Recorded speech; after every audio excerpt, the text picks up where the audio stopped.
Good evening, folks. Welcome to Arcane Radio. As always, I'm Sean Forker, sitting in a remote location where parts unknown, Mr. Lon Strickler. Lon, how we doing tonight? Yeah, I am kind of lost. Oh, I'm doing fine.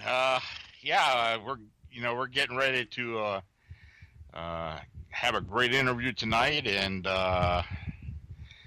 get this show rolling. And we've had a great response this week. Really have. Oh my gosh, the outpouring from the listeners has been phenomenal. We appreciate you all tuning in so far. And those of you that have sent us feedback, we thank you very much. In fact, today, Lon, on our Facebook page, I put a note up.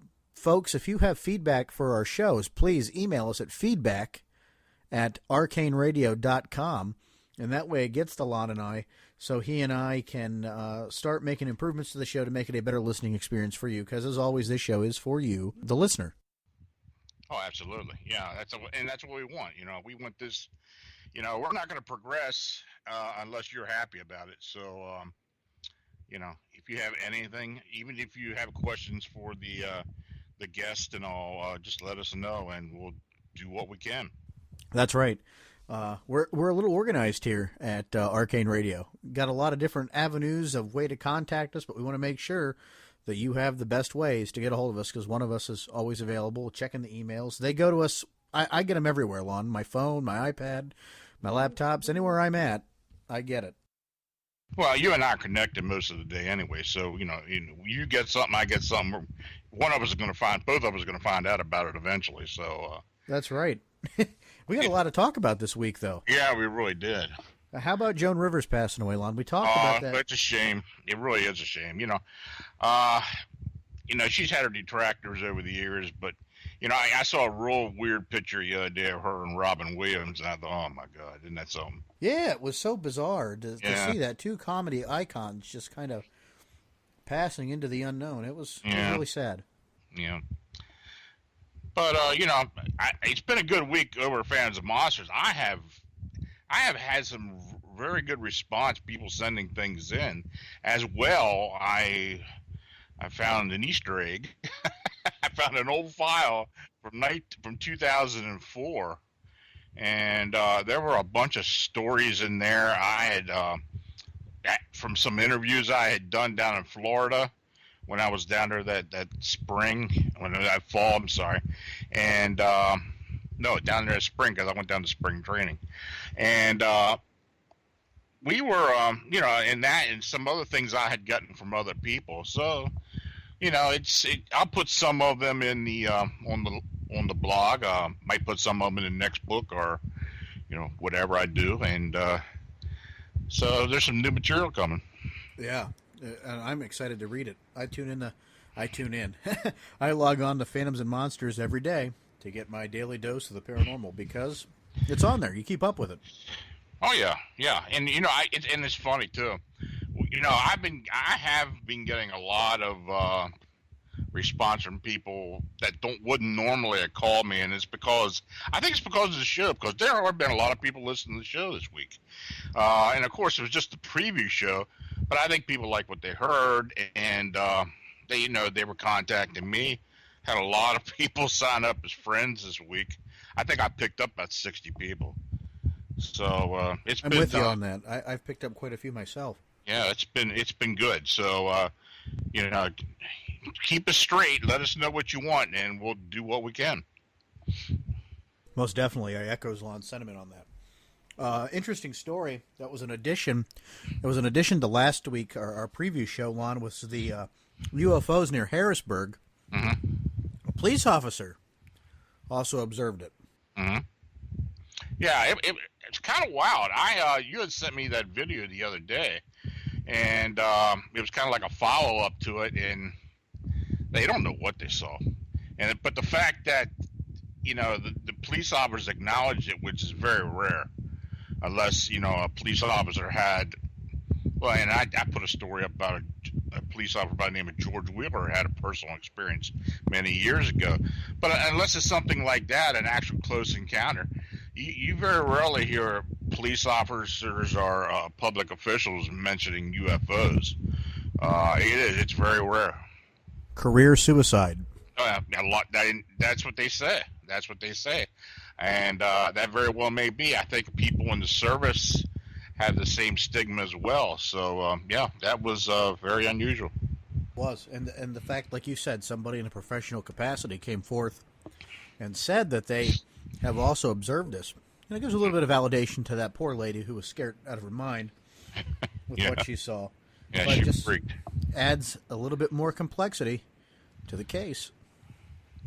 But another interesting story you posted this week on Phantoms and Monsters, I read it last night, I should say this morning at about 2 a.m. because I don't sleep anymore. The Boy in the Mangrove. Yeah. That was a hell of a story. That was a story I actually had written from memory from an interview I did.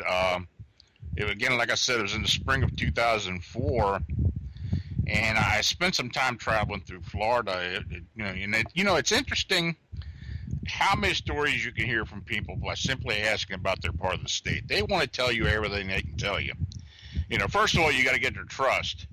But, if you tell them, you just want to hear about, weird stories or something that happened to them or happened to someone they know, they don't mind talking to you. I have found that for the most part. Excuse me. And so one of these tales was told me by a young woman. Her name was Jackie. She had a vegetable stand near Clewiston, Florida, which is central Florida. I guess, I don't know, it's south of Orlando. But anyway, we sat and talked under a canvas canopy because it was during an afternoon thunderstorm. And people that live down in Florida or been down in Florida know some of this afternoon thunderstorms is just unbelievable. It's just deluges. So, there's not much you can really do but stay dry. So, when she was telling me this story, I was trying to make as many mental notes as possible and then transferring my thoughts to my laptop later on. So, I uncovered this particular narrative in an older file, which was located in the deep recesses of my hard drive. So the story begins on, and this is the way she told me. The story begins on one of those days when you're genuinely bored. Then someone comes along, tells you they're doing something that you enjoy that day, but later on the plan kind of goes in a different direction. So Jackie was telling me that when she was 17, and it was during a holiday break from school. And one morning, she said she was lying in bed watching TV. She said, my mother walked in and said that we were going to go canoeing with my aunt and cousin and coming along. We're also going to be coming along with us. So I quickly got out of bed and we all headed out. When we got there, there was hardly anyone there, and it was very breezy and colder than usual. It took my aunt and cousin almost 30 minutes to arrive. But when they got there, we grabbed 2 canoes from one of the rental places. My aunt, cousin, and I got in one canoe, and my dad pushed us off. Then my mom, dad, and sister were behind. Once we were on the water, we started paddling. So we had been in the water, I guess, about an hour, enjoying the scenery and the time together, when I spotted something moving in the water. Now, I looked down into the water and saw a human figure swimming beneath us. Now, the water was extremely shallow, and the figure moved in and out of the mangroves and the weeds effortlessly. And I looked closely and noticed that it was a young boy in his early teens with long blonde hair. I gasped in shock and fear as my family heard me and showed concern. The boy looked at me with dark, piercing red eyes. I sensed evil as well as sadness. Upon seeing him, the boy turned his head and swam away into deeper water. Once I realized what had just happened, I noticed that my family was around me. They were asking, "What's wrong? Are you okay?" And I just nodded my head, "Yeah, I'm fine." When I gathered my senses, I thought that maybe I saw something else in the water, but it still scared me. Well, it was nothing, I replied. My mom said, "Okay," and then we all continued on our sightseeing. But only a few minutes had passed when something else occurred. I was looking all around, enjoying the scenery, when I saw the boy again. Now this time, I focused my eyes through a thick layer of mangrove trees and saw the boy staring back at me with a scowling, angry face. This time he had large, bright red eyes glaring back at me. I immediately got the feeling that we had passed through his territory and that we needed to get out of there as soon as possible. We had entered an open area of the river, but I was still focused on the boy in the mangrove. The wind started to pick up quickly, and the temperature started to drop. Now, my cousin was standing in the canoe taking a video of the area with her video camera. My aunt was holding on to her legs from behind, and as I continued staring at the boy, the wind got worse. The boat tipped slightly, and my cousin lost her balance and fell into the water. I quickly looked away from the boy as I watched my cousin tumble into the water. I stood and reached out my arm to my cousin. Then I remembered his evil expression. I looked back at the mangrove where I had seen him before. He wasn't there. I panicked. I needed to reach my cousin as soon as possible and pull her back into the boat. The boy was gone, and I feared he would do harm to my cousin. She was desperately trying to grab mine and my aunt's hands to get back on the boat. I was screaming loudly, "Get out, get out." She finally reached my hand, and I quickly pulled her back in the boat. She was fine, but I was shaking and more upset than her. After a few minutes, I told everyone that I wanted to go back. I was worried for the remainder of our time on the water. When we finally get back to the shore, I just happened to spot the boy again as he raised up in the low-hanging mangrove. He gave me a hideous wink and rolled his eyes back as he faded away. It made me shudder in horror. Then suddenly I heard, "Ouch, my back hurts." My cousin was in pain and yelled out just after the boy faded away. I lifted her shirt, and to everyone's shock, her entire back was a huge black and blue bruise. Everywhere you looked on her back, she had dark marks. "I don't even remember getting hurt," she said. Well, I told her, I said, you must have hit a stump under the water or something. But I knew full well the boy had something to do with it. My aunt was emotionally beside herself and insisted we go to the hospital so my cousin could be treated. Now, several years later, I returned to the canoe rental place. It was now a bait and tackle store with docks.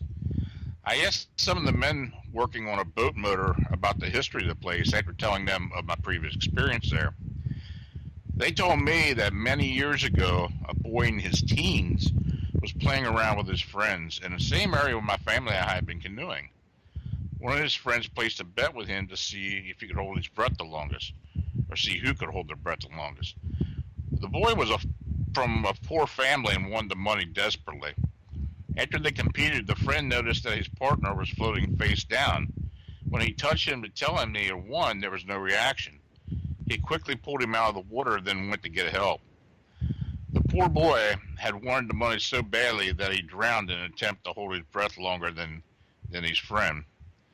When his parents learned of their son's death, they were so distraught that both committed suicide before the boy was buried. No one knows what happened to the body. The boy's body. Weird. I walked toward one of the docks and looked out over the thick mangroves, and there he was. I clearly saw him standing there with his long blonde hair, looking at me with sorrow on his face, but this time he had light blue eyes.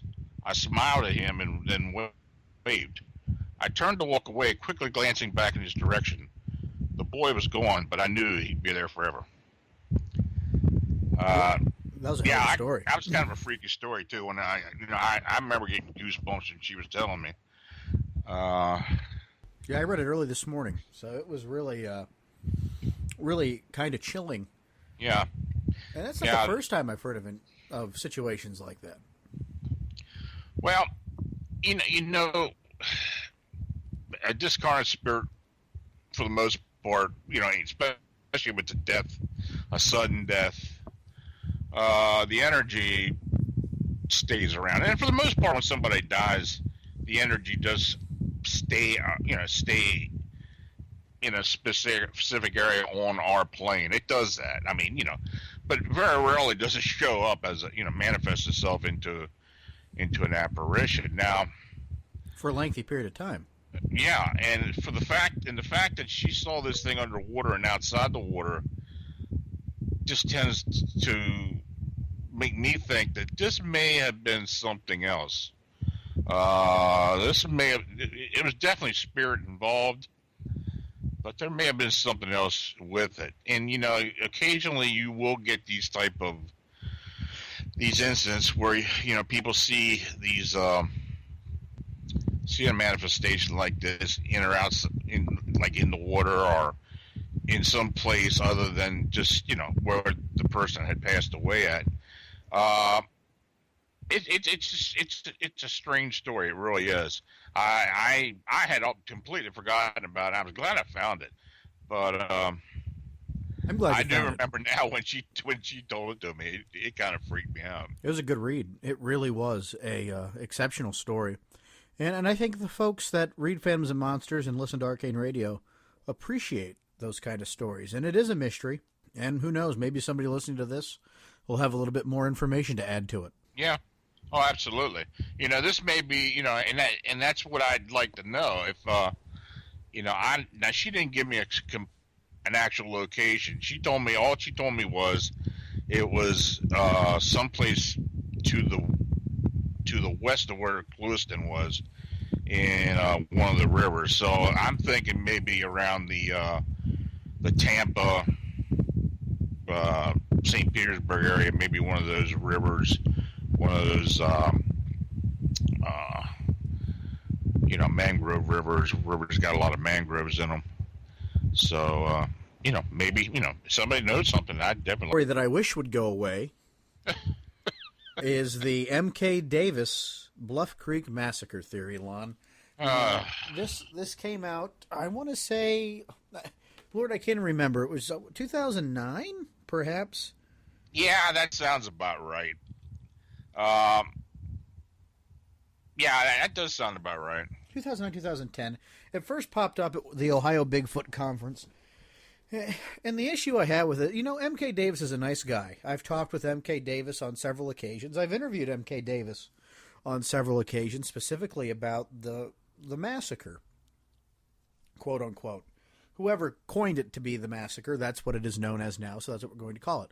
Gets a lot of Bigfooters up in arms because it does attack the characters of Roger Patterson and Bob Gimlin and other gentlemen involved, where they slaughtered a Bigfoot family and buried the remains, and that's that. And that's the story. And apparently these things are evident by color correction and manipulation. Regardless of what folks say, when you add color or take away color, whatever you're doing to that photo, you are manipulating it to get the details out of it from which you want.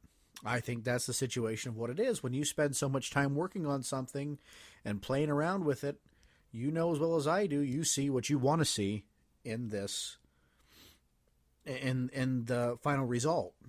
It's getting a lot of people upset. I thought we nailed this in the butt years ago, but here it comes again. All over Facebook, MK's pushing out news sources, and Todd Prescott is championing, for Bob Gimlin. I understand both sides of the coin. I know, MK spent a lot of time working on this, and these are the things that he's seen and that he's getting from the films. I understand everybody else's thoughts that, it's not right. It's baloney science. If it is science, your facts are wrong, and some of the facts are indeed in dispute. It's just got to go away, man. The film's 40 years old. There's not much more we can get out of it. It's never going to change people's minds one way or the other, that's a real Bigfoot or not. It's just time to move on to something more practical, and that's getting ourselves educated to collect better evidence today. But man, Lon, the story just won't disappear. Well, the fact that he came out when he did come out, were you there when at the conference when he announced that? I wasn't there. Okay. I guess his premise, and correct me if I'm wrong, but I think the premise was that Gimlin and Patterson had killed either a family of Bigfoot, and that Patty had come to bury them. Is it something to that effect, and they caught her on film? my memory's a little shady on this, only because it's been years. It's been about 4 years or more since we've actually sat down, looked at it, and talked about it. And I never gave too much of it, some serious thought, so I don't remember the practical details of it. Patty possibly being the one coming to bury the Sasquatches that were killed by Patterson Gimlin and maybe others, and that the wound, or the, what they call the blowout on Patty's leg, is actually a bullet wound, this, that, and the other. It's really stretching.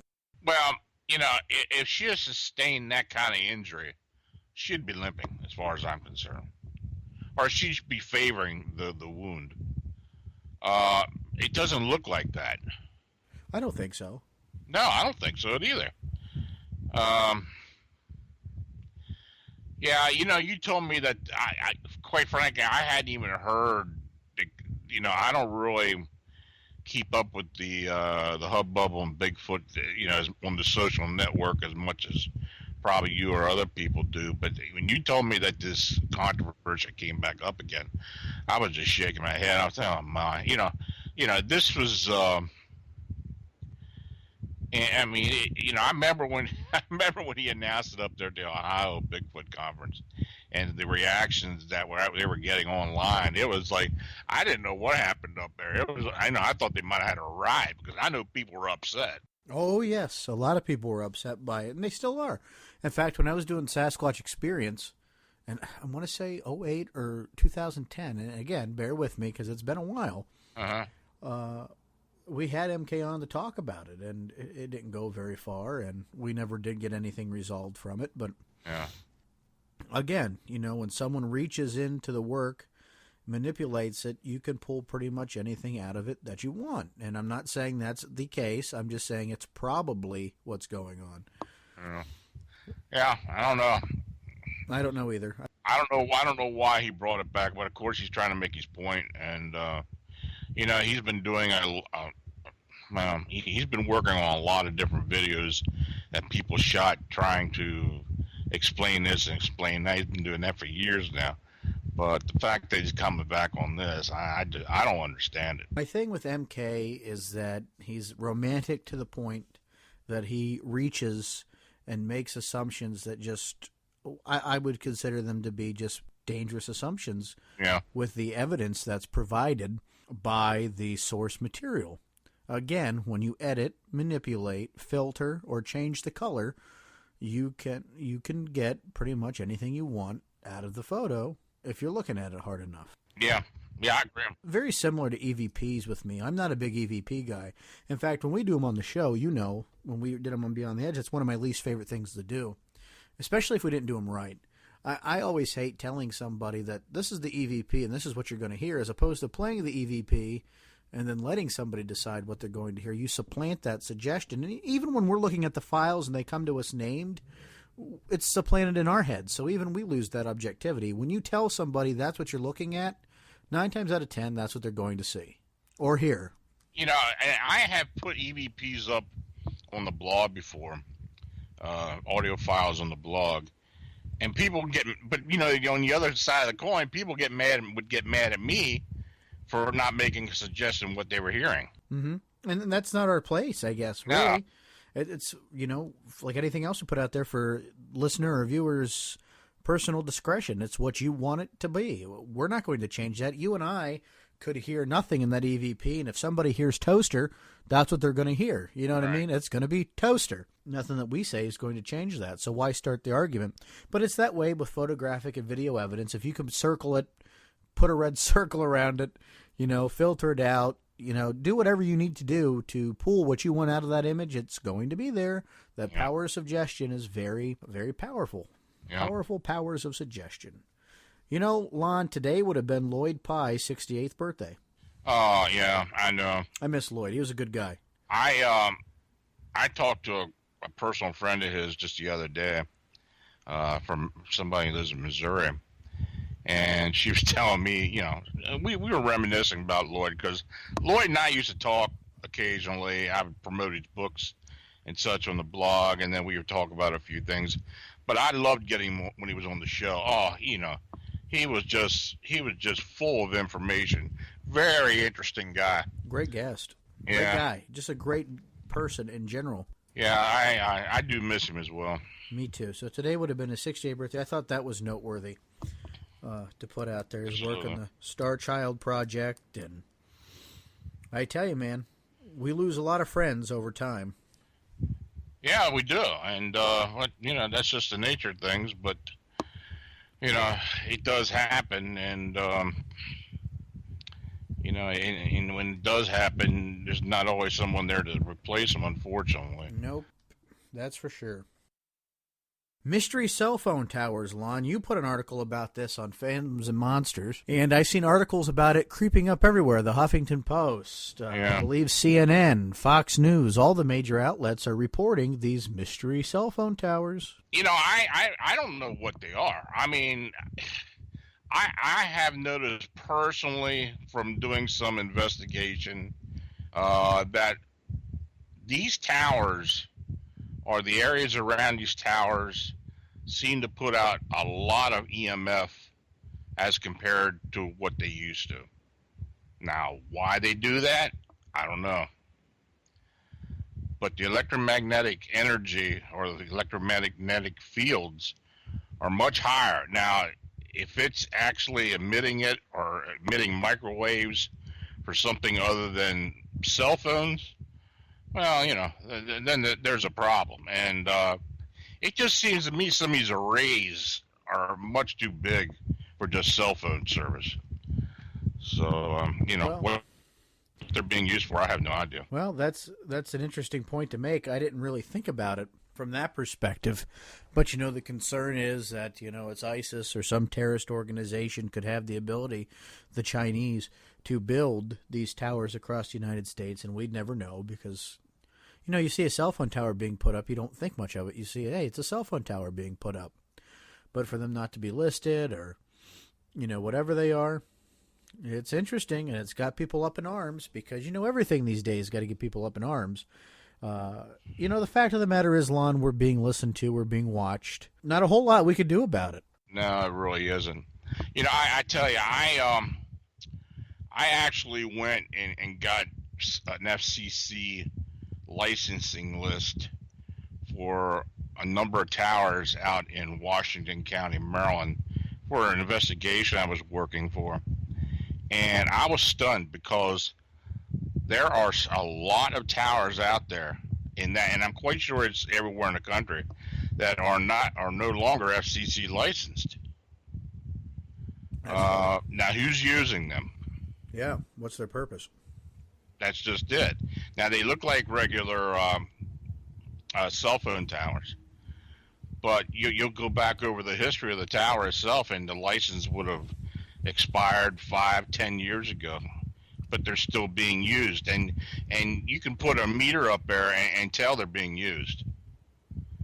Yeah, I mean, you made a point that some of these arrays are a little too involved for cellular service, or maybe there's a lot more, to them mechanically than what necessarily needs to be there. I just watched another documentary on HAARP and chemtrails and all that other sort of stuff. I don't know, man. It boggles my mind as to what we can use all this technology for, and that I don't want to say that we're ignorant to the fact, but there's not a damn thing we can do about it. No, it really isn't. And quite frankly, that's why I don't get really worried about it. All the things I do, especially people I talk on the phone about, a lot of weird stuff sometimes that, it's not the mainstream. I'm pretty sure a lot of it's getting listened to. And then again, I only live, 10 miles as the flow across from the NSA building, so they're listening to me.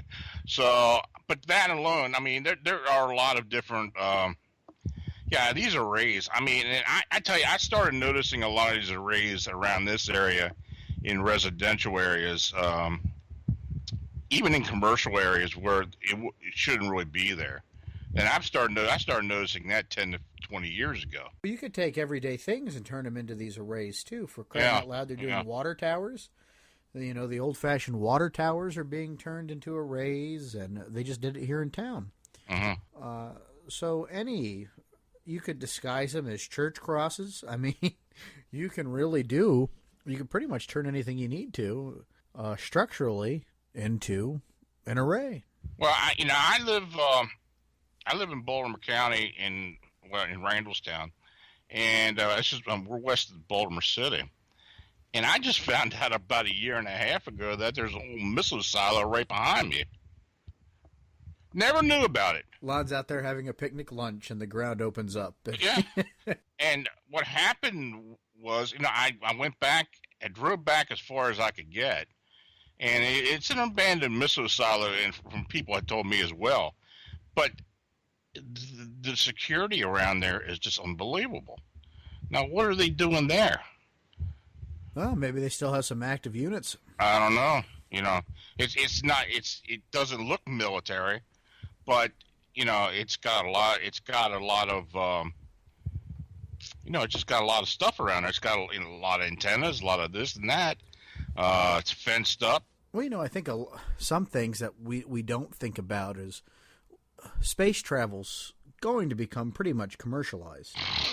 The day of government, sponsoring space travel is really going to be overshadowed by corporations, and it's starting to be that way now, that are going to be responsible for footing that bill and, hey, go to Mars via Acme or, whatever the company that's going to be, starting it. Virgin Mobile is starting to get their vehicles off the ground into space, testing them out, their starships to get people, space tourism. So some of these areas you're running into might just be, instead of government sanctioned areas, might be corporate sanctioned research areas.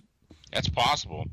And when you talk about with corporations getting involved with a lot of this research and stuff that like NASA or the government had been involved with, can you just imagine the licensing, intellectual property, copyrights? How bad it is now, how much worse it's going to be in the future. Oh, yeah. I anything they find out there is going to be licensed. Yeah. Germs on Mars brought to you by Verizon, or some strange, whatever the company. I'm just using companies. The first Burger King on the moon, for crying out loud. I think that kind of, it's going to eventually, just like, people can get on the internet now and can kind of basically get any information they want without that much problem. But what's the chance of things, information being limited as we progress with this? Well, that's a dangerous line of thought that I haven't thought about until you just brought that up. The most powerful companies in this world are telecommunications companies. They run the internet, they run the television, they practically run every way we get our information. Skype, the program we're using right now, owned by Microsoft. I'm using Comcast for my internet source. So for my television, these companies are huge conglomerates that control the information, man. Yeah, and it gets to the point where when are they going to get to the point where they're going to start, hopefully not, but censoring information that goes out, just like what we'd say on Skype, what we'd say online. Even say on our telephones, Honest to Pete, and here we go, because this might get some of our listeners in an uproar, but there have been times we've talked about some pretty sensitive topics on the shows we belonged to in the past, and for some unknown reason, there goes the feed. Yeah. We've been cut. Hell, I had a modem fry out one night when I was doing Beyond the Edge Radio when Eric and I first, in 2008, when Eric and I started during the radio show, my modem just fizzled out. Which, is technology. I understand technology happens, and it usually happens when you least expect it. But I don't know, man. The things we talk about, we talked to Bill Bean on several occasions about demonic activity, and we'd lose the feeds. I was listening to, just in preparation for today's interview with Linda, I was listening to Whitley Strieber on Dreamland. Right. And he was talking about the same thing would happen right before he had Linda on the show to talk about stuff. His internet would go out, or he'd only be able to reach certain parts on the World Wide Web. And, we take these things for granted as anomalies or or what have you, just, random acts, but, what if they are something a little bit more controlling? And that's something I'm a little uncomfortable with. You brought it up, but I just wanted to comment on it because, things have happened that make you think, maybe we are in that situation now, just not as evolved yet. Well, I get questioned a lot more for things I put up on the blog. I really do. And a lot of the times when I am questioned, I know where it's coming from. I mean, it's, somebody will say they're this and this, but I know it's from somewhere else. And, it just gets a little too, I don't know, strange or weird for comfort because, I basically tell them, look, what I know and what is what I'm going to put on the blog. If there's anything else, any other information you want, you need to get it from somewhere else. Because people will fish for information if it's something that is somewhat sensitive. For instance, the MH370 Malaysian flight. I had a source where I was getting a little bit of information that hadn't been actually released yet, and I put it up on the blog, and man, I had people just bugging the hell out of me to start giving them, all kinds of information I was not privy to. Mm-hmm. And I was just wondering where a lot of this was coming from. Yeah. Well, again, there's that line of thought that the government has paid trolls out there to fish around for this information. And yeah. Oh, I think they do. I really do. I do think they do. I don't know what to think about it, but nothing surprises me anymore. I guess the point is I was trying to make a few moments ago was I don't think we need to fear government control anymore. I think we need to fear corporate control because that's where the issue lies. The government's run by the corporations. Well, you follow the money. Yeah, I mean, you follow the money, and it's going to take exactly where you need to go. And there's that line from the movie Man of the Year with Robin Williams when he plays the character, the TV pundit that ends up running for president. And when he's at the presidential debate, he says that he wishes there was transparency in government like NASCAR, where politicians would have to wear the badges of all their corporate sponsors on them so they could be identified.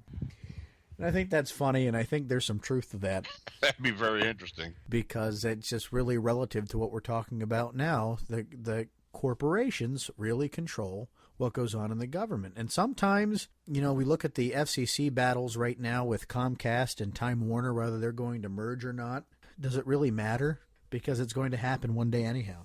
Well, yeah, I mean, there's always been this attempt to keep monopolies from forming, but it's beyond that now. I mean, some of these large companies that we have now would be considered monopolies many years ago, and I mean, there's no fighting it. Well, let's just look at a traditional cable package here. Okay, yeah, you pay for Comcast, all right. But, you have History 2, Lifetime Movie Network, Lifetime Real Women Network, FYI, a new channel now that's come across my television. All these different networks, TV, that are produced by one parent network. Mm-hmm. So all the information, you're getting all these sources. Don't for 1 second think that's not being filtered by some guy sitting in a room that says yes or no. That's getting put out there somehow, and somebody controls that and filters that information through. Even this, what started this conversation for us, these cell phone towers, okay, that, nobody knows nothing about. A lot of the information, I was just on Infowars.com, I believe is the website, how much the media is downplaying these towers. So, I mean, Lon, I'm all for transparency. I'm a realist and realize we're not going to get it. But, I fear corporations more than I fear government, and that's just where I'm at with that. Well, you can kind of parallel it with the disclosure of UFOs by the government. You're never going to get that. That's not going to happen. No. You're not going to get disclosure because, first thing, it's not in the government's interest to disclose it, especially if they've got something that benefits them from not disclosing it. It's not going to be disclosed. As far as corporations getting involved with aerospace, well, then it's definitely not going to be disclosed because it's intellectual property for them, and why should they tell us what they're going to do with it? Mm-hmm. It's, and we talk about, just like the Skinwalker Ranch and the aerospace company that owns them. I don't know what they're doing out there. They're doing something. They own it for a reason, but you're not going to find out about it.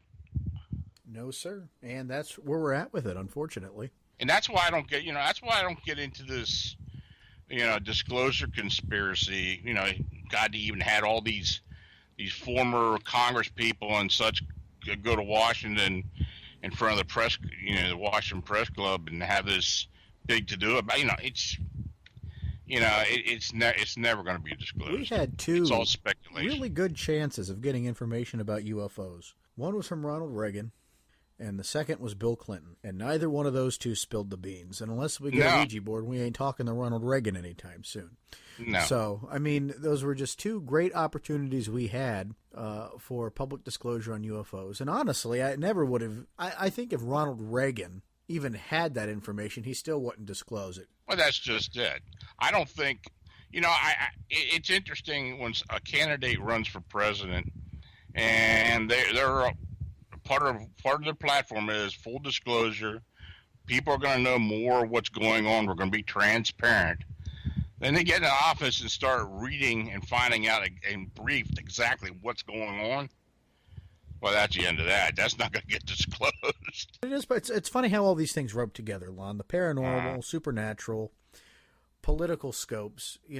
Sometimes they do reach out and touch one another, and we're left to dive through all the pieces and pick them up and make something tangible out of it. And, going back to Roswell and before that, we have an awful lot of things to talk about, and we just tipped the iceberg here on Arcane Radio. And folks, if you haven't realized yet, we're socially active. And if you go to arcaneradio.com, right at the top of the page, we have a whole bunch of little buttons that have our social media icons on there. You can connect with us through Twitter, connect with us through Facebook, connect with us through, yes, Google+. I don't know why I went through the trouble to create it, but I figured one day it might pay off when the rest of you decide to start using Google+.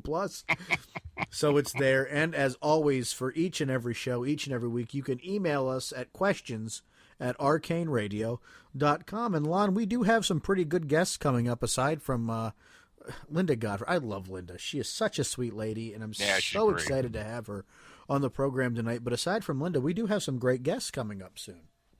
Yeah, they're lining up. And I'm very pleased with it. I've been sending out some letters to people, but we've had a lot of people inquiring about it as well, and these are a lot of well-known people, so that's great. Well, and let me just sign in here quick so I can give the listeners an idea of who's coming on the program, because we have Michelle Hamilton coming back on. She's going to be talking about again, her book, I Would Still Be Drowned in Tears, her dissertation on spiritualism in the Abraham Lincoln White House. She's going to be back to talk to us about that, which was a really popular program with our listeners. We're going to have Katie Elizabeth back to talk about Champ. And, we have just Robert Sullivan IV has emailed to come back onto the program to talk about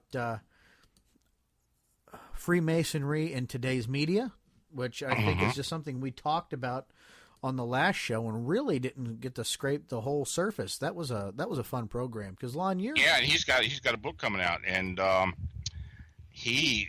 apparently he's got a lot of stuff in this book, and I'm very interested to hear what he has to say. Yeah, Nicole Strickland's going to be coming back on the program to talk about the haunted Queen Mary.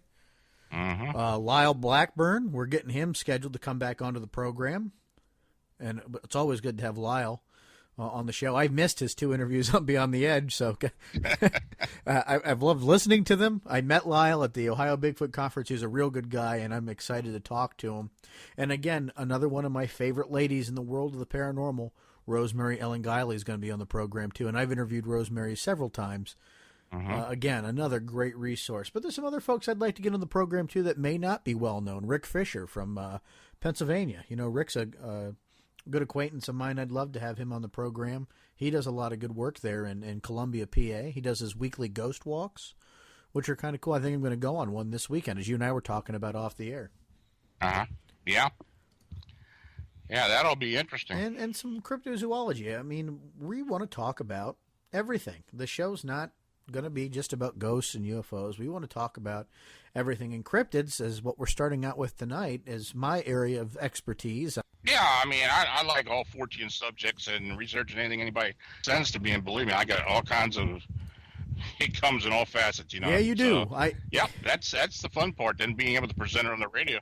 I love it all, too. Bigfoot's been my specialty. I have done some ghost investigations. I've UFOs, not really, but, you know, maybe one day I'll get there. I'm starting to open up my mind to these things. I used to have a closed mind on some of these topics, and now, I don't know. I guess the more and more I investigate, the more and more open my mind becomes to the possibility that there are things out there that just don't have a rational explanation at the moment. Well, we're going to crack your brain open on this show and just confuse the living hell out of you. Well, that's okay. I don't mind that either. Our guest, we're really excited about. Lon and I are, we've been chatting it up all week. Yes, we have. About how excited we are that we got our past guest on Beyond the Edge Radio, multiple time guest on BTE, and she's done so many shows. We're just so happy that Linda Godfrey could join us tonight. And Linda is a artist, investigator, and author of 16 books on strange creatures, phenomena, and people. And as I just mentioned, she's a frequent guest on national TV and radio shows, including MonsterQuest on seasons 1 and 4, Lost Tapes, Monsters and Mysteries in America. Lon, I think I know someone else on that show. Yeah, I do too. And Sean Hannity's America, Inside Edition, Coast to Coast AM, which was, you know, just recently on Coast to Coast again. NPR and Wisconsin Public Radio. And she resides in southeast Wisconsin with her husband and her monster dog, Grendel. And she's here tonight to promote her new book, American Monsters, A History of Monster Lore, Legends, and Sightings in America. Linda, thank you so much for joining us tonight. Oh, thank you so much for having me. It's our pleasure. Well, Lon and I both got the book, and wow, it's quite the volume, a menagerie of monsters in there. I think anybody who has, from a passing interest to a collector of stories of cryptid creatures, will be well pleased with the book. It's phenomenal. Thank you.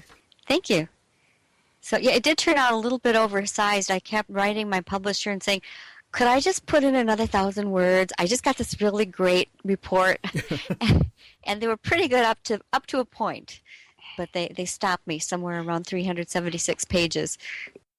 Well, you know, it all gets added to my digital library, so my wife doesn't let me have books around anymore. They, you know, it's funny when people come into the house and, you know, they look around and look at your volumes of collections and they see Bigfoot, True Apes of America, and Linda Godfrey's books, and John Green's books, and Lon's. You know, they start to look at you like you're a little strange. Yeah, well, that's definitely what happens at my house. I mean, I've got them in every room of the house just about. Just to get back to your book here, and this isn't your first book you've done, but No. This has been one of my favorite books. I mean, it touches every subject, just about every cryptid you could really get into. Well, that was really my aim in a way, because I'm probably best known for what I like to call the unknown upright canine, but that is more usually called the dogman, wolfman, or my least favorite term, werewolf, because I don't think they're traditional werewolves at all. But right from the very beginning, 22 years ago, when I first broke that news story of the Beast of Bray Road, people began to send me not just reports of that creature, but of large birds, Bigfoot especially, and just other weird things, little green men, you name it. I have reports of it.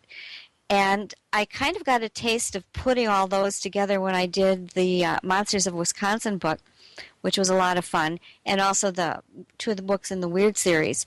But what I really wanted to do was take the time to just lay out sort of a compendium, and I couldn't get everyone in. I mean, I'm sure there are all kinds of monsters out there kind of sulking and pouting in their caves, because I couldn't include them. But I did my best to represent the things that go by air, sea, and land, to roughly categorize them, because I wanted people, not just cryptozoologists, but your average mainstream American, to understand how many sober, credible people are seeing incredible, crazy, but very real seeming creatures that they can't identify. It's not just one or two kooks here and there. It's your next door neighbor, it's your daughter, it's your teacher, it's your local scientist, or your airlines worker. Those are all examples of people who have reported these things to me. And most of the time, they will not tell you because they know you will say they're crazy. So instead, they tell me. And I'm happy always to keep people anonymous as long as I have their ID and can reach them and prove to an editor that they're real people, because there's absolutely no need to make any of this up. There are just far too many real and credible reports, but you always have that sort of in the back of your mind. So some are anonymous, but more and more people are willing to come out and give their names. I've noticed in the past few years, thanks to all the people that are standing up and making people realize, hey, I'm not the only one. I'm not crazy. There are other people who have seen people who have seen giant flying birds, or really grotesque things washing up on the beach, or odd-looking things jumping out at them from cornfields or woods. And I guess that's the good thing about paranormal entertainment today, is even though, they're not made for the true researcher, I don't believe. They're made for everybody. It does get the message out there, good or bad. It does make people more comfortable.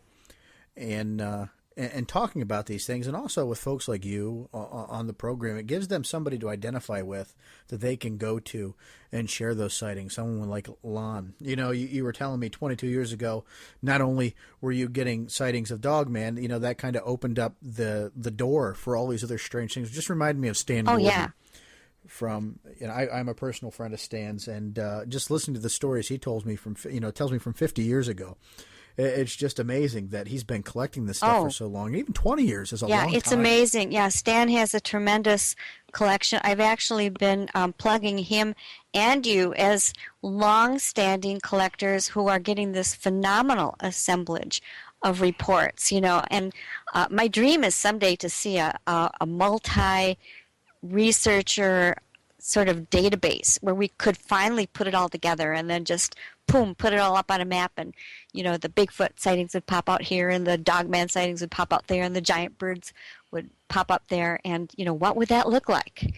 Let's start off with giant birds, because that's kind of the first chapter of, the first part of the book's Monsters by Air, and I live right in north central Pennsylvania, so I'm kind of in quote unquote Thunderbird country.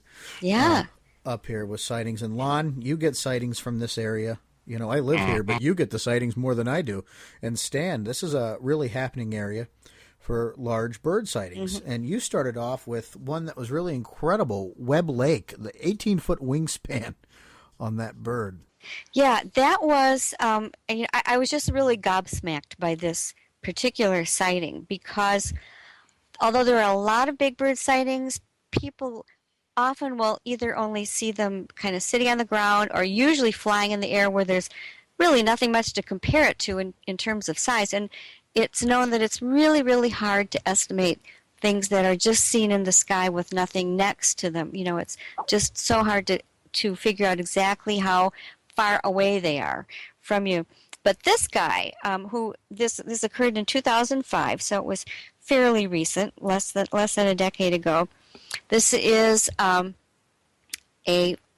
somewhat going on middle-aged man, professional businessman from Minnesota. He's vacationing in northern Wisconsin, riding his bike along this nice country lane, tra-la, and all of a sudden he looks over into this meadow of very high grass, and he sees this giant bird standing there. And the grass is like up to his waist, and he's over 6 feet tall. I've met him. He's quite a large guy. And the bird is so much taller and bigger than he is that he just, he said he just stopped his bike, dropped the bike where it stood and immediately began running like a kid into this field because he was so excited to see this gigantic bird. And then he got about halfway into the field and said he all of a sudden thought better of it because he's starting to think, what if it's a female and she's got a nest and she's, territorial? And just then it looked at him and saw him, which again was a very blood-curdling experience because again he realized that this large thing was now aware of him. But instead of attacking him, it started billowing its wings, its massive wings. And he was describing it as probably closer to a stork or a crane than any other bird, but he said it didn't look like either one. He knew it wasn't a sandhill crane, which Wisconsin does have, or a whooping crane. It was much bigger than those things, and especially in the way it was taking off. He said you could see the billows in the wings as it was trying to get enough air to lift itself, and it finally did, and it kind of wobbled and took off down this road. So he got to see it standing there, estimate its height, see it take off, and observe the action of its wings and the shape of its wings. And then it took off down this road where he'd been biking, and as it went, he could see that before it gained much altitude, he could see that its wings were about the same width as the road, which I measured, and they kind of varied between 18 and 22 feet, but it was around 20 feet right at the spot where he said that he, accessed that point in regard to the bird's size. So it was huge, and then he watched it go off in that direction, knowing to his curiosity that there was a small airport not very far away, and he was thinking to himself that somebody must have seen it on radar. He inquired around. He never got anyone else to admit that they had seen it or knew anything about it. But this was a beautiful, bright summer day. It wasn't nighttime. He had a great view of it. Had a protracted sighting that lasted at least probably a minute or two, which is long for cryptid sightings. Most of them are only two or 3 seconds if you're lucky. So I consider it a very good sighting. And also, he's one of these that said, I know what I saw. It changed my life. I think about it every day. I wonder why I saw something like that. But, people may as well know it was me. He was happy to have his name in the book. So, and that always does lend some credibility, I think, when people are willing to do that. So, I rated this sighting up there with in an A+ range myself. Well, he is very detailed in his description of how it takes off, rolling, flapping wings, non-graceful as it's trying to take off, kind of clumsy. I would rate it a really good sighting myself. And, like you said, it's rare that these prolonged sightings do happen, especially with the I guess we'll call them avians, because we really don't know, birds, pterodons, whatever they are. Right. And just 18 feet, I don't know of any bird that's a big wingspan. That's huge. It is, and yet it's not terribly unusual for giant bird sightings. It's kind of a common size, I discovered. And I was really shocked when I began doing extra research for this book to find out how many of these giant flying things there are.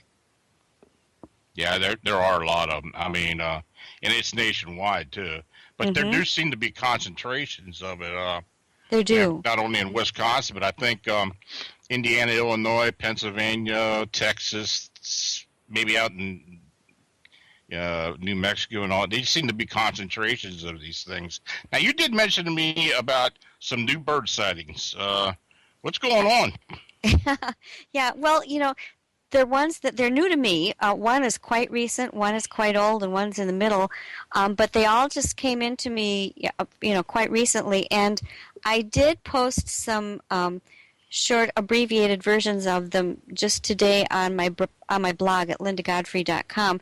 So if you want a little more written description, you can go there. But one happened. I'll start with the oldest one, just to run down them real quickly. One was in Pennsylvania, either 1996 or 97, and so this is all Europe territory and Stan Gordon's too.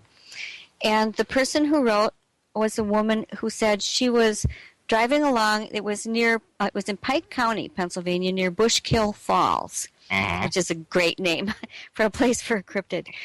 And she saw this huge bird-like creature just sort of gliding over the treetops. And this, again, it was daylight. It was a fall day. She actually was able to stop her car because it was sort of oblivious to her, gliding over almost as if it was looking for something. And she said its wingspan was about as big as my car, which I measured to be 17 feet long. And its body was at least as big as a man's. And then once it sort of started disappearing beyond the trees, she got back in her car, tried to follow it, couldn't find it. And then she set about calling all the local animal researchers, Humane Society, that sort of thing. And they all ridiculed her, of course, and said she had seen a turkey vulture, and she knew very well that it was not a turkey vulture. I think that's the standard go-to thing.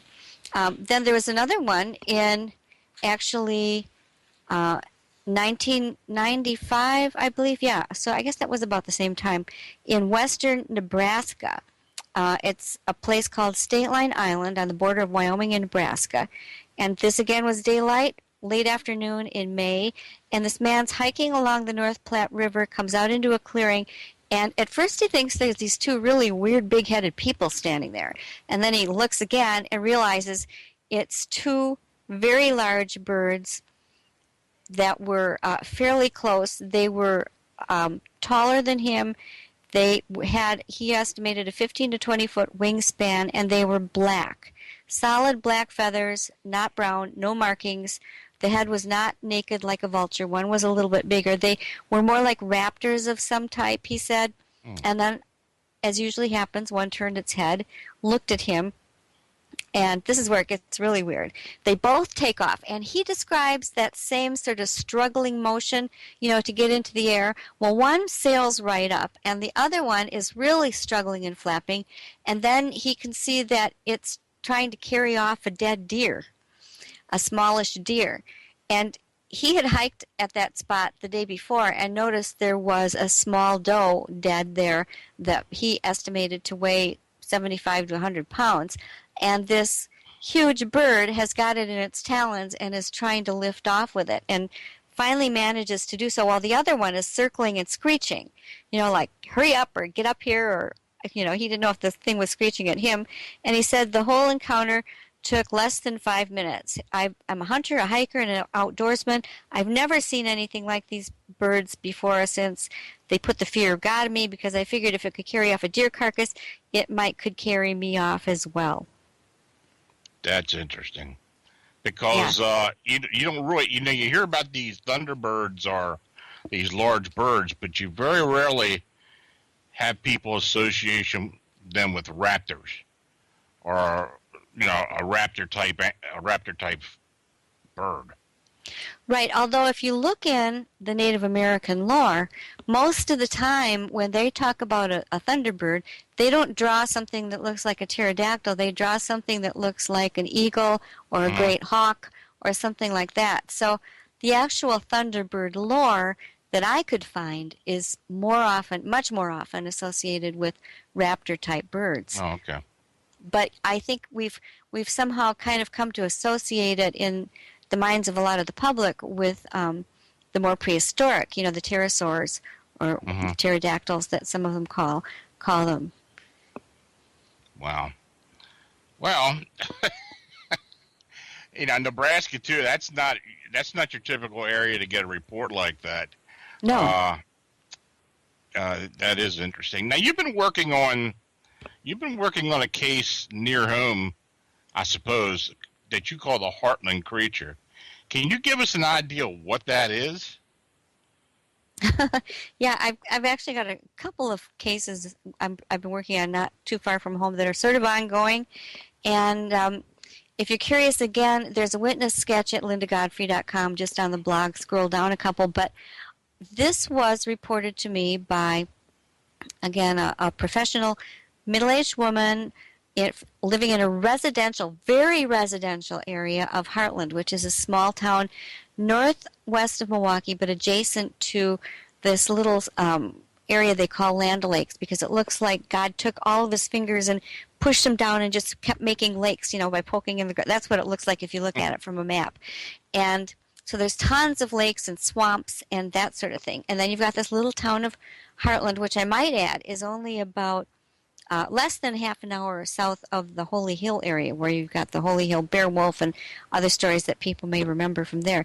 But this woman is awakened at 1:30 in the morning by her little dog coming and barking and barking and barking. She thought that it had to go outside. And so she got up and dragged out to the deck with it.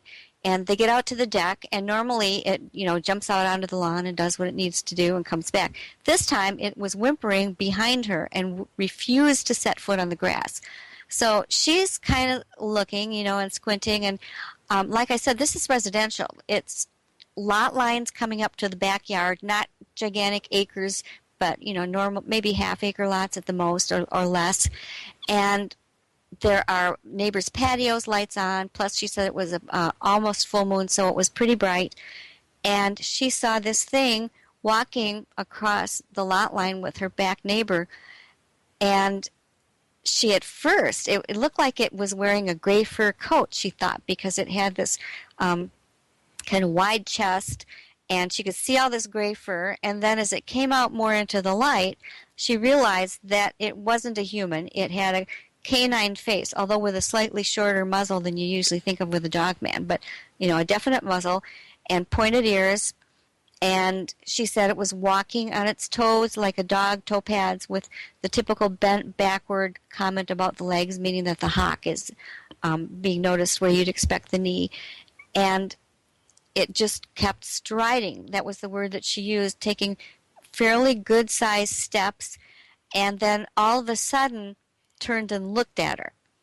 And she drew her witness sketch. This is very eerie, looking at her, except she left the eyes off because its head was a little bit in shadow. She couldn't see the eyes. There was nothing shining directly on it to give it eye shine.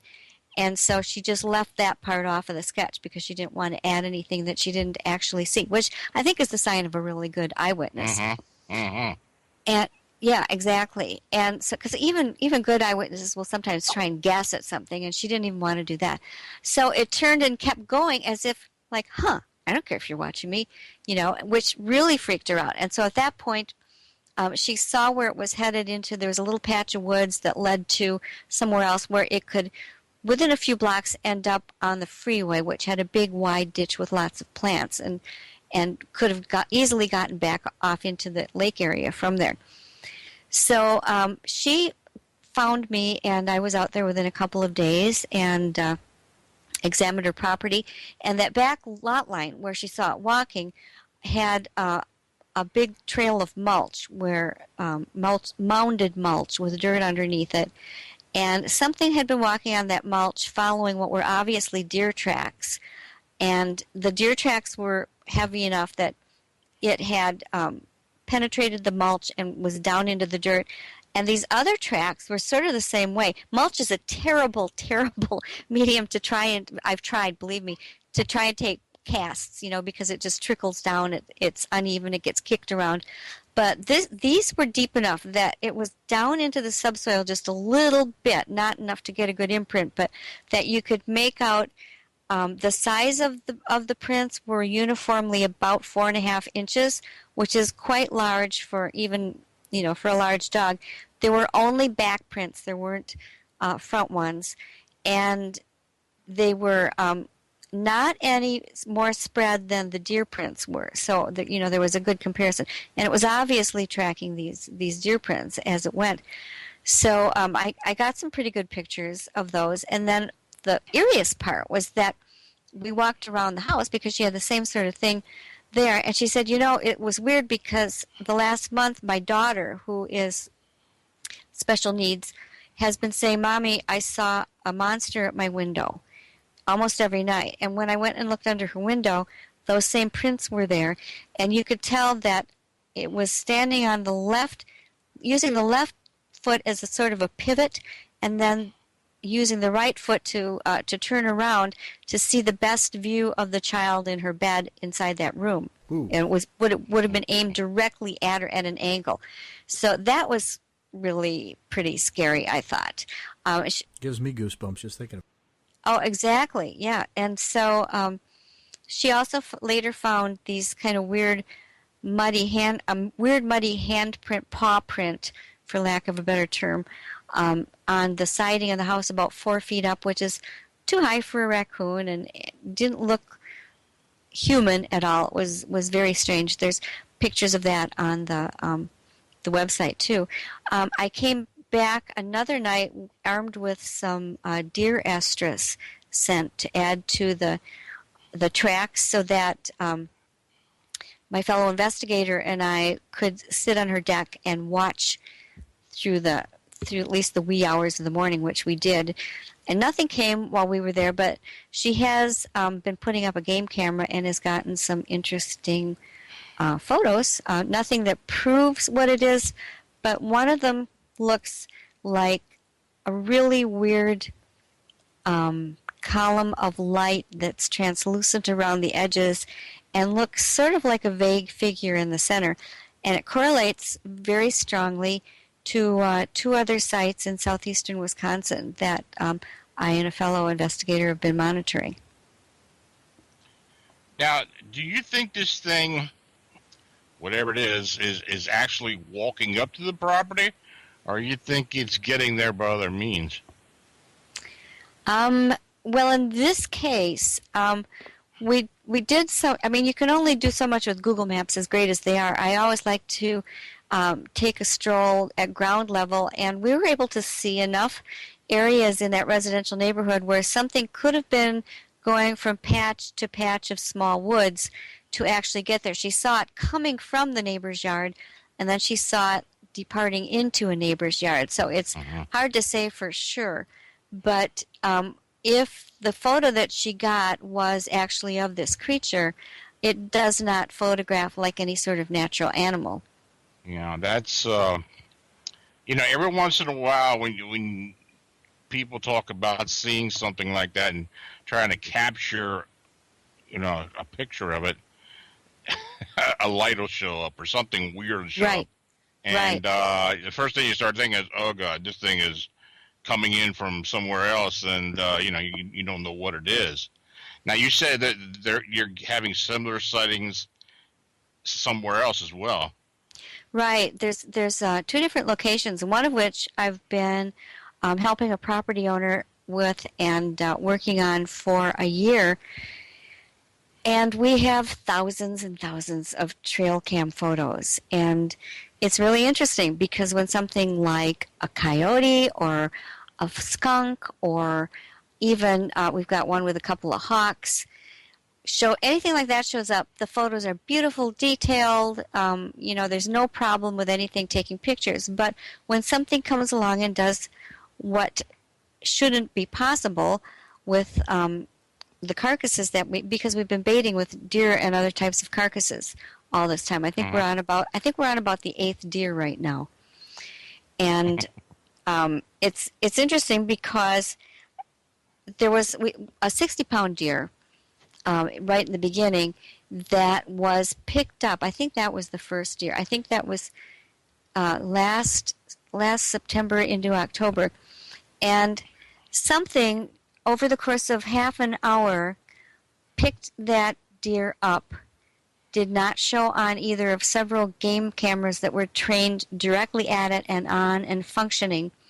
Instead, there was a column of really weird, solid, semi-solid looking mist with some different colors in it. We have about something like 30 photos of that mist, and the leaves in the trees surrounding it are perfectly clear and sharp. So it's not like there was a fog or anything like this. It was daylight, so you can kind of see what's going on. And when it begins, the deer is there. When it ends, the deer is gone. And it wasn't dragged. There were no drag marks. There were deep bipedal wolf-like tracks that somehow picked this thing up and carried it over a barbed wire fence. The property owner and his brother were able to track it through a field and quite a long ways into another field before they had to give up because they didn't want to trespass in someone else's yard or field, excuse me. And we've had similar things repeated with different variations. We've had some carcasses where one limb is removed with surgical precision. We've had them where the carcass will just sit, things will be skulking around it, but nothing will touch it, and then all of a sudden something will completely eat a 180-pound carcass within about 27 hours. Wow. And drag it away and then bring it back. Drag the bones away and then bring the bones back, I should say. Or is that oh my Lord. And we're getting really weird light anomalies day and night. I've been busily comparing to them. There are a lot of good pages you can go to figure out, what light anomalies are, and you can identify the so-called rods where it's really just the trajectory of an insect that's too close, that kind of thing. And we can eliminate many things, but then there's just so much left over. So it's kind of an unusual study. And as I said, it's been ongoing for about a year now. And there's some, really strange things. There are indeed. Does this compare to any other investigation that you've done? No. There's a lot more to it. There's more in terms of the other anomalies. We've got things like middle of February, snow, there hasn't been a thaw, and these two footprints and set down in the middle of the field and walk into a woods on just the hind legs, that kind of thing. It's very, very odd. And this field is very private. It's surrounded, you can't see it from a road. It's surrounded by other fields, and it's not any place where people go back there. Well, I've got to ask you, has there been any UFO activity around there? Oh, sure, yeah. Southeastern Wisconsin has tons of UFO activity. And there's also been UFO activity around Heartland and the Holy Hill area and all kinds of places. So, yeah, that's sort of an ongoing thing. We have one photo of something that may be a UFO. We haven't been able to rule it out, but we can't prove it either. But yeah, that there are UFOs in the area, sure. Well, I'm intrigued. I'm very intrigued by this. That's wow. Yeah, and it's hard for me to go wow because but this is something entirely different. Yeah, and, it is, and I mean we have had Dogman sightings there. So, and in fact, I can tell this is kind of cool. We had one was last February, as a matter of fact, and we had a whole night's worth of trail cam photos of this coyote that was chowing down on the bones and sinew of the latest deer carcass that had been actually sitting there for over a month, and then all of a sudden something, while it was 20 below zero, ate it like overnight, and then coyotes came and were finishing it off. And this coyote kept looking up. A light anomaly would appear in the trees, and it would look up and then go back to eating, and then that would happen again and again, these really strange lights. And finally, it was about 5 minutes to 3 a.m., and this really weird light anomaly came, and the coyote looked up, and then it took off and did not come back. Well, we found out that a few minutes after that, at 3 a.m., a neighbor, farmer who happened to be sitting out working in one of his sheds on something at that time in the morning, heard his animals go crazy. He looked out and saw this coyote come just like running for its life. Now, this is maybe a little over half a mile from the site where the carcass was laid. This coyote is just running crazed to the field, being chased by an upright canine-like or wolf-like creature with long, shaggy fur, running on its hind legs and keeping up with this coyote. So we think that's probably the coyote that we have the picture of. Yeah. And this person had no idea that this study was being conducted. Nobody around there does. It's like I said, a very private area, and the owner doesn't talk about it to anyone there. Aren't too many things that leave me without a comment, Lon. No, same with me. That is very intriguing. Wow. Yeah, I don't know what to say about that. Jeez, I'm lost of words. Yeah, it's mind-boggling, and I reserve having any sort of comment until we kind of finish this thing up. Oh, I understand. I understand completely. And I have to keep it very private because he doesn't want to be known, the owner.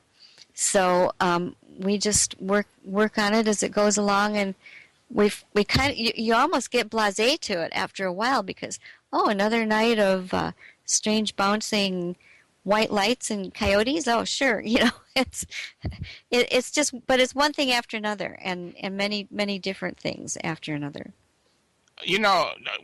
In some mutilation cases that have occurred, and I'm talking about worldwide, but there have been times when there'd be a fresh carcass with the cut marks and such, and that scavengers will not go near it for whatever reason. Have you experienced any of that with this? Yes. Yeah, the latest deer that we've had out, we'll notice there's a bad odor, and the carcasses can be very, very rotten and getting rottener and rottener, and nothing will touch them, for weeks. And then all of a sudden, it's like something says go and eats it all, and then the scavengers come in. Yeah. To finish it off. Jeez. So it's just really.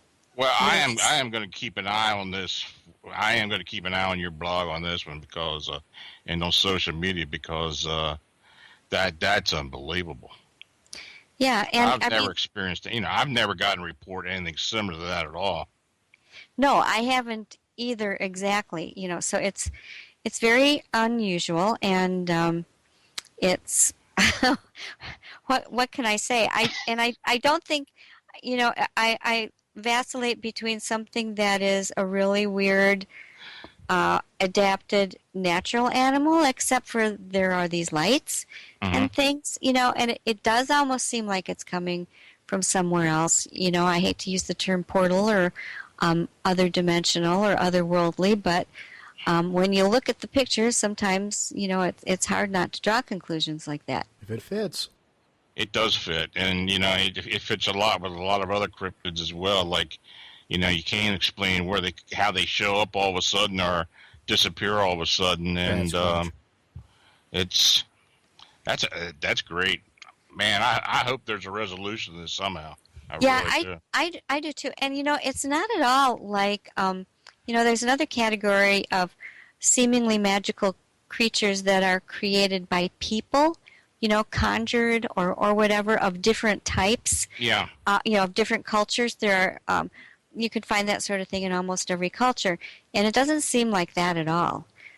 It's like it's just coming from somewhere else, basically. From what we see, it doesn't look or appear anything like traditional werewolves or things created by shaman practice or anything like that.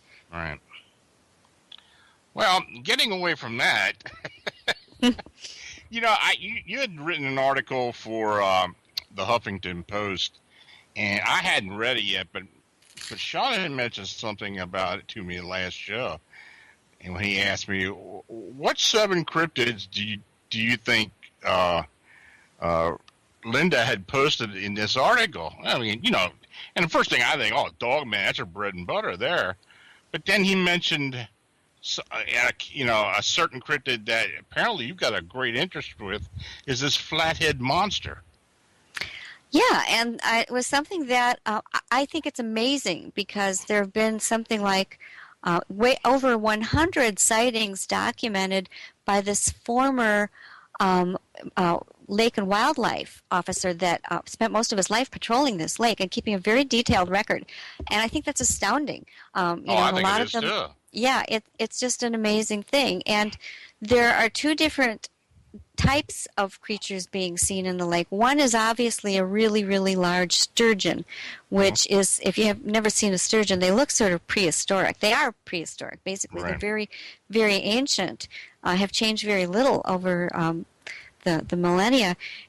And then the other one looks like your typical lake monster, with the neck and the the back bumps, and has been seen for a very, very long time. And by the way, I did title that 7 of the scariest. So it doesn't mean they're the only scariest, but I wanted to, again, to not just have people associate the book with the Dogman, but to realize it was really full of other Right. types of things. But yeah, that Flathead Lake is just an amazing example of lake monsters. Yeah, I had a lot of fun yeah, with you you in that did. article. I felt like an idiot. I mean, I was thinking, well, she didn't mention the Dogman. Well, okay. Yeah, I got Of a course, few she had to mention Bigfoot, but Right. but no, really, you think of all the lake monster sightings, some of the well-known ones, and well, especially like Champ here in the United States. But the Flathead Monster, or Flathead Lake Monster, you don't really hear much about that. Though I know I went back and looked, and I had written about it in the past, but I didn't realize, for whatever reason, there were that many sightings of this thing. Yeah, I don't think many people have. I hadn't either until I started researching it, and was actually able to, contact the gentleman and talk to him about it. And, he was very kind and shared his sightings map with me that's in the book. And if you look at that sightings map he made, it's just, wow. Look at all these different places. So... I was thinking, something's got to be going on. People have got to be seeing things, because there just seems to be certain parts of this country where monsters show up. And I'm talking about Wisconsin, Pennsylvania, Texas, New Mexico. It just seems, Florida. It just seems that there are certain hot spots that people continually see these creatures. And by people that had no idea that these type of creatures were seen before. Right, exactly. And people try to explain these things away with, the first comment is usually, well, are you sure these people aren't all drunk? And now, think if you've ever, I don't know if either of you gentlemen have ever been inebriated to any degree, but is the first thing that happens when you see, after you toss down, a 6-pack, that you see werewolves? No. No, normally, not unless my mother-in-law's around. Normally you get really tired, or you get really crazy, or you pass out.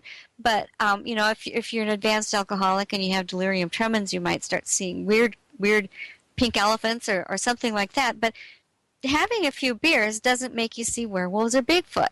It just doesn't. It's not a hallucinatory type of experience in most cases. And people will say, well, mass hallucination.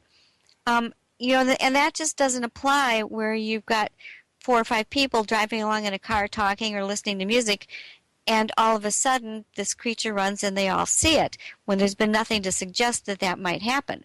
It just doesn't even fit the scientific descriptions of those kinds of phenomena. And not everybody agrees that, mass hallucinations can even happen, really. So you're kind of explaining one iffy thing with another iffy thing. Well, it just fascinates me how many sightings that come out of Wisconsin in particular. That just fascinates me anyway. I mean, I know you're there doing, research. I know Jay and his group are there doing research. Right. But I get so many sightings from Wisconsin. It's just strange. And so I know something's going on there. Yeah, it's a weird state, Yeah, I mean, it is weird because, and I'm not just talking about Dogman sightings or Bigfoot.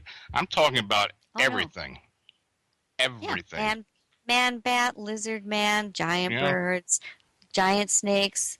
I had no trouble doing Monsters of Wisconsin, and covering all the bases there. But, we do have, for those who believe that some of these things might be induced by electromagnetic variations or maybe electromagnetic entities that can interact with human consciousness. There's all sorts of theories that way. our geology is very unusual. You know, we've got this 150-mile stretch of unusual rose quartz called the Baraboo Hills or the Baraboo Ridge that kind of runs across the state. We've got partially glaciated areas, unglaciated areas that cause all different kinds of terrain. You've got the Mississippi River running up, giving us cliffs on the western side. You've got two other sides of the state surrounded by Lake Michigan and Lake Superior, so you've got the Great Lakes. So it's a tremendously varied. People think Wisconsin is just flat farm fields and little barns. Nothing could be further from the truth. You've got the huge Chequamegon National Forest in the northern parts. You drive around the state, you go for 1 hour, and the terrain will completely change in any direction that you go. You got a lake monster up there as well, Devil Lake, right? Yeah, Devil's Lake is sort of known for monster, more for phantoms and that sort of thing. But Wisconsin has tons and tons of lakes that are supposed to have monsters. And one is at Lake Mills near Aztalan, the ancient Mississippian pyramid structures that we have, which is a park. And Rock Lake right nearby is very well known for having a lake monster and all these strange teepee, they're called the stone teepees or stone pyramids that have been seen in the bottom of the lake that no one can figure out if they're really there, if they're natural, if they're unnatural, or what they are exactly. Just weirdness. Lake Geneva, or Geneva Lake, technically, off of the city of Lake Geneva, is, I think, the second deepest lake in the state, and it had busloads of people coming up from Chicago around the 1900s, around the turn of that century, to see Jenny, the lake monster. And there were ordained ministers that were seeing it. It was chasing boats of people back to shore. Multitudes of sightings of this creature in Geneva Lake. I had actually had a large bird sighting up there in Geneva Lake as well.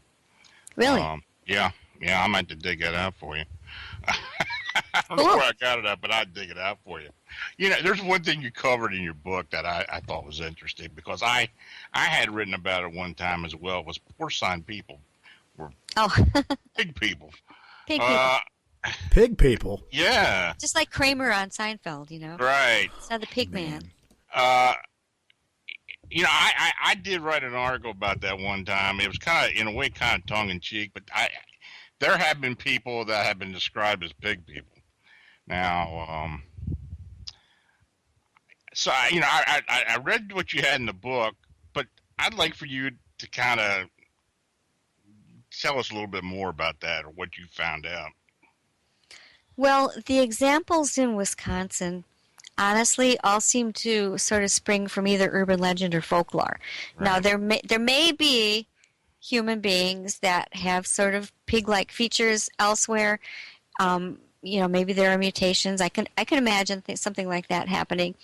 But there are three main traditions in Wisconsin. One's the western part of the state, which is called the Sprague Thumper Jumper, and it was supposed to be a pig-headed man that sort of stuck around the backwoods and helped out lonely ladies with different things.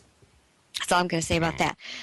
The other one, there's another one in Marshfield where I went there to examine something else, and everywhere I went, people were saying, "Oh yeah, we have pig people in Marshfield." Yeah, they shop down at the Salvation Army when they come into town, and I'm like, yeah, right. Well, either a lot of these people believed in it, or they all had this kind of ongoing joke to tell unwary visitors that there were pig people there. But it all sprang from these little black marks that were in front of the Salvation Army store on the sidewalk that did sort of look like pig hoof prints in black paint, as if they'd walked in it and tracked through. I don't know what they were from, but that was supposed to be the proof for it. The other was in Door County that relates to an old legend from, I think, Brussels, where a man was supposed to be inheriting money from his uncle, and he didn't get it, so he cursed the local priest, and the curse bounced back on him, and then pigs with the heads of men began following him around his community until he built a little chapel to sort of atone for his sin. So I think around the country you'll find sort of similar origins to a lot of these tales of people who are pig people, deer man, goat man, that kind of thing. Yeah, when I have seen references to people that are pig people or such, it's usually part of a legend. Mm-hmm. But now, a lot of that, and you said that you got a story out of Brussels. It does seem most of those stories do come out of the old world, and but I just thought it was interesting that you had put it in there. Well, you know, It it's was pretty neat. Legends and lore is in the title. So, Yeah. and I felt, and people keep bringing those up. Frog people. I mean, there's a new type of animal people every day, and people bring them up, and I just thought, well, it's interesting. People want to know where those ideas come from. Right. Hey, I'm enthralled by Bat Squatch. Okay, that one kind of came out of nowhere for me. Isn't that the greatest name? Bat Squatch, it is. Yeah, at Bat Squatch of Tacoma, and it was sort of coined by a teenager who had this experience, and it was big news in the newspaper, and I was actually able to contact the reporter who broke that story and wrote about it, and he said he really believed that the young man who coined that term of this, and he was talking about, you know, a bat-winged sort of furry humanoid that flied. Excuse me, it's getting toward the end of the hour. You can tell that flew. It was a bat-winged furry humanoid that flew through the air, and he coined that term Bat Squatch. And the newspaper reporter thought that he was genuine and sincere. And oddly enough, I mean, it's been seen over downtown Chicago. It's been seen in Pennsylvania and Ohio and Texas and all over the place, the very same creature, even in La Crosse, Wisconsin. Well, we have our good friend J.C. Johnson, who was chasing a flying hairy hominid not too long ago. There you go, yeah. So in the Four Corners area. Yep. Yeah, well, they fly. They can evidently get around. Flying hairy hominids. Or Bat Squatch. They remind me of the flying monkeys in the Wizard of Oz movie, you know, that gave so many children nightmares. Yeah. Still gives Lon nightmares. Yeah, I don't want that. They're creepy. Man, some crazy cryptids out there, Lon, Linda, and we don't have nearly close to answers. Well, you know, I'm kind of well, I'm not kind of, but I am thrilled that Linda mentioned something about the flying rays in the book as well, which is something I've been getting these reports about these flying rays or these. Yeah. They call them different things down there in West Virginia, like white flyers or something like that. But, you know, they come in all sizes. Mm-hmm. They all invariably look like manta rays. But, you know, some of them are translucent. Some of them are grayish in color. They never seem to flap their wings that much, even though people have seen it. It's almost like they could be like a bio type of UFO or a bio type, I don't know, some type of flying machine or something. I don't know. And some are big and some are little. Yeah, I think I mentioned in my book, the Phantom and Monsters blog is pretty much flying manta ray central. Yeah, it just seemed that way. I've been lucky enough to get these reports, and now it just seems that these sightings are spreading out away from the East Coast and more toward. Well, I've gotten 2 in Texas, and I had 1 in California. But for the longest time, I was getting them in the Ohio Valley, especially. What is it about that Ohio Valley? I mean, that Ohio Valley has some of the weirdest sightings of all types. Of, not only this, the Mothman, and there have been cryptid canine sightings as well. But this thing has been seen there. This flying manta ray, and UFO activity as well. I don't know what these things are. I really don't. I think the most interesting one that I was told to me was the one up in Long Island, where the woman saw it flying above her at night, and she could see the stars through it. Yeah, that makes you stop and go, whoa, okay. Yeah. You know, there's something pretty odd through that. Then it's starting to sound like UFO because I've had people. I mean, that's another thing people report to me is UFOs, and I've had people say that they saw one of these flying triangles or a mothership even, and that it was partly transparent. And one person, actually a relative of mine, saw one of these over Madison, and she said just as she looked up at it, it was almost like it knew she was observing it and began to go transparent until all of a sudden you could only see the night sky. But it hadn't gone anywhere. It's almost like a camouflage. Exactly. Yeah, and that's what it reminds me of with the flying mantis. That was over Madison, Wisconsin, actually. Yeah. The thing that's strange about it is it's all of them have been seen during the daytime except for that one in Long Island, and they're always near water. Though they don't seem to be, an aquatic species of any type. No, and the real manta rays, I shouldn't say real, but the known species of manta rays can skip maybe a maximum of 3 feet over the surface. Right. But they can't just go airborne and zip around like kites, Yeah. Yeah, it's an enigma. It really is. It's, I don't know. I was lucky enough to get the initial sighting. Then, I had another one from someone who had written a book about or written an article about it. Then it just went from there. But yeah, it is a strange phenomenon. It really is. UFOs. Now, I had mentioned to you the last time I talked to you on BTE about UFO sightings I had gotten at the Kettle Moraine. But the Kettle Moraine, you have had some experiences there yourself, haven't you? I have. Yeah, I live pretty close to it, and the Kettle Moraine, the Kettle formations, which I should mention are very deep, steep-sided, scooped-out depressions left by where the last glacier stopped, with ridges in between. And so the Kettle refers to these deep depressions, and the moraine refers to these ridges that run alongside. And the formations extend outside the actual park borders.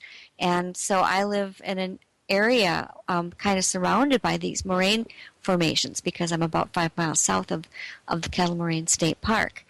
So I hike and walk around them quite frequently. Yeah, you've had some strange encounters as well. Some strange, I don't know if much sightings as it was things you heard or things moving around. Well, if you're talking about what I think was the Bigfoot encounter, yeah, I might have been able to put that off to something else, except I went back in half an hour with my friend and her daughter, who was a total non-believer and just kind of along for an extra body, and she did see it. So we had the total of phenomena was first response to wood knockings, and then something tearing a living 7 to 8 inch diameter, 35-foot long living oak branch off of an oak tree right in front of my eyes. Wow. In two motions, and the first motion was horizontal, so that it twisted the branch so that it was pointing straight at me because it was growing on one of these kettles, and I was standing on the ridge right next to it, maybe a couple hundred feet away only, and it was at my eye level. And then once that had happened, then whatever it was tore it, like with this giant cracking sound of wood, tore it and dropped it about 40 feet to the bottom of the kettle below. And that's when I left the first time, and then came back with these two people, and who are both willing to go to talk to anybody about it, by the way, my friend Sandra and her daughter Natalie. And we smelled this horrendous skunk-like, but not skunk, musky odor that clung to everything. We found two sort of roughly mitten-shaped 9-inch fresh bark rubs on opposite sides of the branch, where whatever it was would have had to have gripped it really hard in order to wrench something like that away from a tree. If you can only imagine the strength that took. And you can see exactly where the handprints are. And I've got one of the pieces of bark still that I saved from it. And I was down there with someone who was over 6 feet later, and he tried bending over, and he could positioned his arms so that proportionately, if he'd been about maybe 2 feet taller and his arms were about a foot or two longer, he might have been able to put them in the same spot. But it was made by something, very, very large. And then she saw it, and then it growled at us from its hiding place. It had gone behind some shrubbery. So we had kind of the whole panorama. And in my mind, there's just nothing else that it could have been. I am at a total loss to explain it otherwise. Hmm.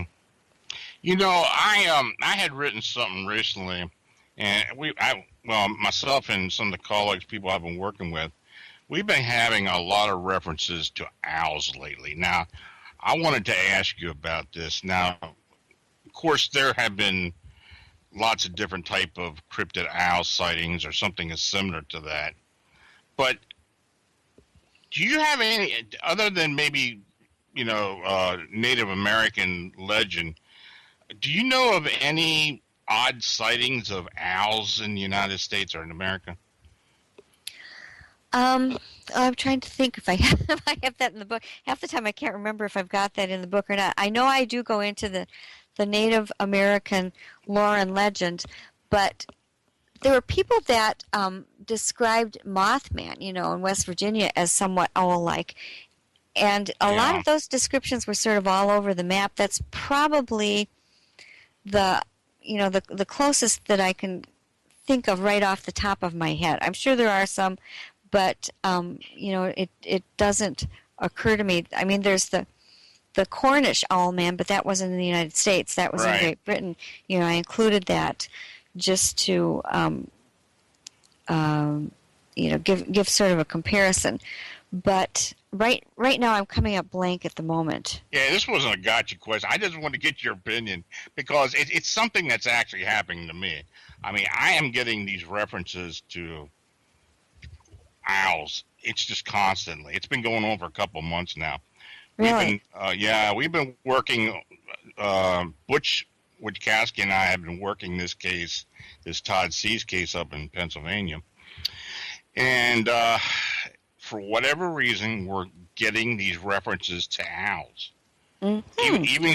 Even some of the people that are psychics that are working with us are coming up with owl references, and we're seeing pictures of owls. We're seeing everywhere owls. Huh. And well, it is kind of weird because if you go into the national zeitgeist right now, owls are huge in terms of home decor. There are candle owls, there are garden placement owls, there are Christmas tree ornaments in the shapes of owls. I'm kind of surprised. Maybe there is sort of a thing with the owls right now. I'm not sure what that would be. I don't know. I don't know if it's something. Well, I'm trying to figure this out. I'm even going as far as talking to shamans and such about this because it's got me somewhat perplexed why I am having these references, and that's why I wanted to ask you because I had really never heard of any cryptids that were owls other than you talked about Mothman, and it does. A lot of the Mothman descriptions do look like or sound like owls. Right, and was it Mark Hall that thought perhaps they were something called Big Hoot? Yeah, I think he was the one that connected them with that. But other than that, I haven't had anybody say, yeah, I saw owl people, or it really didn't show up in many of the big bird sightings that I could find. Okay. They were all described more as either raptors or stork and crane-like or the pterosaurs, but I don't remember anybody writing and saying I saw these giant owl people looking at me. That's kind of unless you're talking about the Mothman sort of thing. Yeah. Okay. Well, I'm glad you answered that for me. I mean, because I hadn't heard of it, but I thought maybe you did. Well, now, just wait. Somebody will write one of us and say, sure. I saw the owl people last night. I'll get a whole bunch of them. Just watch. Yeah. And there we go. Yep.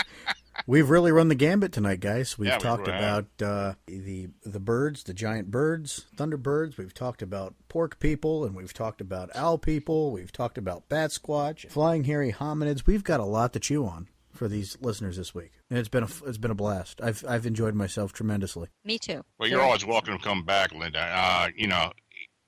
Everything you write so many books, but I tell you, they fascinate me because you always come up with something a little bit different in them.